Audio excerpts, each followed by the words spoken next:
Joining me now is legendary Egyptian comedian Bassem Youssef and author of the case for cancel culture, Ernest Owens. Well, welcome to both of you. Okay, let me start with you, Ernest Owens. Off you go. This is going to be interesting. I think that this is ridiculous. I think that she is in full range to play Cleopatra. I think people should remember that there was controversy when the late, great Elizabeth Taylor played Cleopatra, and people thought that it was inaccurate for a white woman like her to play the character. History has said that there is some racial ambiguity around Cleopatra's identity. She's definitely not white.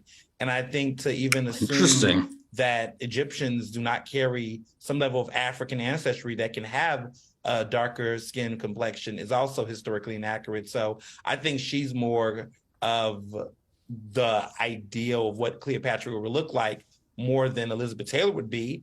And you didn't see as much backlash for Elizabeth Taylor playing Cleopatra compared to that. That's a fair point. So let me go to you, Bess. I mean, that is a fair point. Liz Taylor was the biggest movie star in the world at the time she played Cleopatra. She was not Egyptian. What's the difference? Right. Well, first of all, this was Hollywood before it was informed. This is where 1961, when Cleopatra by Elizabeth Taylor, we're not crazy about Elizabeth Taylor playing Cleopatra either. That was also inaccurate. I don't know where do you get the idea that we're happy that she played the role. As a matter of fact, 1961 Cleopatra movie was banned in Egypt and many Arab countries because of Elizabeth Taylor's stance towards the state of Israel because they supported them. So I don't know where does he get this information. Second of all, this is the same Hollywood that in 1956 they cast John Wayne as Genghis Khan. So this is a time where Hollywood didn't know any better. Now, the problem for me, it's not about color. It's not about white and black. This is a very reductive way to talk about things. This is the way that Americans talk about it. I'm very sorry. Like, I come from American Egypt. It has a very way to diverse talk. color palette. People All about can race. look like me, or they can look deeper skin tone like Anwar Sadat, who comes from a Nubian origin. It's not about black and white. It's about the continuous culture appropriation and falsification of history that has been done by what the so-called Afrocentrist movement. The Afrocentric movement started the last century as a way, in a good intention, to teach African American about their rich history of West Africa, the great empire of Benin, of Ghana, of Songhali, the great empire of Mali. But the thing is, that's why you find people like Kevin Hart, who subscribes to these theories, who claim that his ancestors built the pyramids. I'm sorry, your ancestors had their own wonderful civilization in West Africa. They are culture appropriating my culture, calling the people of Egypt of today, despite their skin tone, that they call us as invaders, they call us as intruders, and they are being erased from our own history. This is something that Hollywood has done over the years. I understand, but let me throw this back at you. There's this point that we've had so many cases now where people talk about appropriation with actors, be it their sexuality, be it their gender on occasion, be it whatever it may be. And ultimately, I always come back to one point, which is, shouldn't actors do what their job description is? Act. I mean, shouldn't any actor be able portraying to play a role? Any part, actually. And once Good question, Piers. For that rule, but it's obviously a documentary. Is that question for me? Yeah. Yeah. Well, first of all, this is not a work of fiction. This is a documentary. This is a exactly. It's a documentary. There's a huge difference. This is not the Little Mermaid, which is like a fictional character where anybody can play anything. Cleopatra came from a Macedonian Greek origin, and the thing is, it's not about like the skin color. We don't care about if they're black or white. It's about how Hollywood is so culturally sensitive, and they're so sensitive about all kinds of minorities. But when it comes to my people, we seem to be erased. A couple of years ago, they announced that Gal Gadot, an ex-Israeli soldier who condones her government actions and atrocities against Palestinian children, she was going to play Cleopatra. For me, this is even a bigger insult. And Gal Gadot is not black. It's not about black and white. It's about this idea of Hollywood always stealing the culture of my own people. I don't care what Charlton Heston tells you in the Ten Commandments or Steven Spielberg tells you in The Prince of Egypt, but I am sorry, Jewish slaves did not build the Great Pyramid. This has been debunked many times by historians. So the thing is, like, we are the only people who are not allowed to tell our own. We are the only people who are not allowed to talk about our own history. All right, let me doing it for us. Okay. Fair point, guys. Ernest, let me ask Fair you a point question, he's bringing up. Which is, how would you feel if a white actor was chosen to play Nelson Mandela? Imagine that. There is historical inaccuracies there. I think that I think what he's confusing is race and nationality. And I also think that is why you don't see as many Black actors upset as Cynthia Erivo, who is British, who played, Harriet, because we understand the nuances of racial identity compared to nationality versus the identity of the African diaspora. So no one's upset about the fact that David Oyelowo played MLK. There may be some people, but others didn't, because we understood the nuance of racial identity. So when we're talking about race and nationality, those are two different things. But I think the issue that I want to push back on what he said earlier is that there are other actors in this film that are playing Egyptians that do not look like Cleopatra or come from there. And I just feel like the energy being focused on Cleopatra is why some people are pushing back, because this actress could easily look, by identity, looks closer to what Cleopatra could look like, but the rest of that cast is fairly white, and you're not saying anything about those individuals. You're only focused on Cleopatra, who's being played by this Black actress. But when you look at the other cast, I don't think they're all Egyptian. I don't think they all represent the cast. All right, let me bring in. Okay, let me bring back Bassem. I mean, if this was in a theatre production, I could imagine this happening without people creating much of a fuss. Is it because it's a Hollywood movie and Hollywood's put itself in the vanguard of cultural appropriation?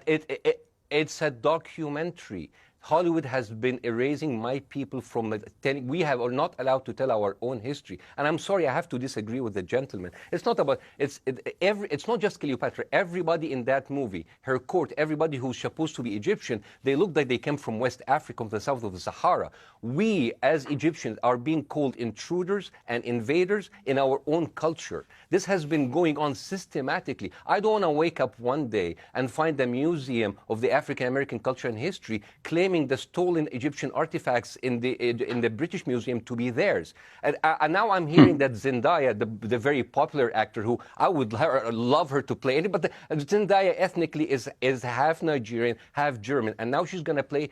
Where are the Egyptian actors? Where are the Arab actors who suppose it? And the thing is, even like historically wise, you see in the trailer, it's like, I don't care what they told you, but Cleopatra, the trailer. Like, who's that woman? Why is African American people are telling my own history? She is there's all of these pseudoscience and pseudo history has been going on, and it has implications. No, I am sorry. African people from West Africa did not build the pyramids. Okay. Cleopatra did not like that. And also Jewish people do not build the pyramids. Okay. It is time for Hollywood to listen to the people who own that history. So well, you've made that. One more thing. I just want to say one more thing. Egypt had 30 dynasties over 2,700 years. 30 dynasties, kings okay. And queens from the Kingdom of Kush, from Nubia, from Libya. Okay. This area had bled into each other and expanded and shrunk into each other. I understand exactly what I mean when I say nationality or heritage or ethnicity. You both made your point strongly. Thank you. It's an interesting debate. All right. Thank you both very much indeed. All right, good points brought up by Bassem Youssef, because he's really a proponent of allow Egyptians to tell the history of Egypt, because there's so many different narratives, right? You know, we hear different people talking about Egypt and who they were, how they lived their life, but it never really is propagated in the mainstream globally from the Egyptian perspective, like actual Egyptians that lived there, studied the history and all of that. And that definitely is a fair point, because that's one of the big causes of the whole Afrocentric movement, to tell the stories of darker skin, Black people, and their experiences from the Black perspective, where they're coming from. So I totally understand and get it when it comes to Egypt and Egyptians as well. And also a good point that was brought up was it's not necessarily about black and white and skin color and all of that. It's just the cultural appropriation and making up stuff about somebody's history and not allowing them to tell a different version of it, because that's easy to do. We see portrayals in movies all the time, and there's just so much historical inaccuracies. And now when movie producers take on the role of creating a documentary, people are expecting it to be a little bit more accurate. because it's a documentary, right? You're documenting the facts, or at least as close to the facts as possible. So yeah, this one, I think, I don't think it's over yet. I think we're gonna see more and more issues like this because everybody, different groups of people just feel entitled to tell the story. No, we know the truth. We know the real history and we're gonna present it like that and like it is fact.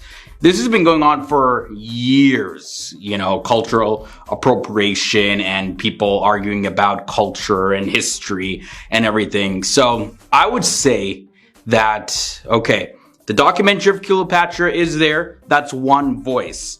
So Egyptians now, if they want to tell another story, one that they believe is more accurate when it comes to Cleopatra, make the documentary, promote it, pitch it to Netflix, share it all over the world. I think now we live in a society where everybody, for the most part, is able to have a voice, regardless of ethnic background, skin color, gender. Everybody's able to have a voice now, and we just need more and more people speaking up, letting their voices be heard, because you can't necessarily stop the creativity of somebody else, or if they feel like this is fact and credible information and they want to put it in a documentary, you can't necessarily stop that. But what you can do is say, you know, we're gonna go and tell the truth and do our own documentaries, our own movies that are accurate and not necessarily rely just on Hollywood's depictions of things.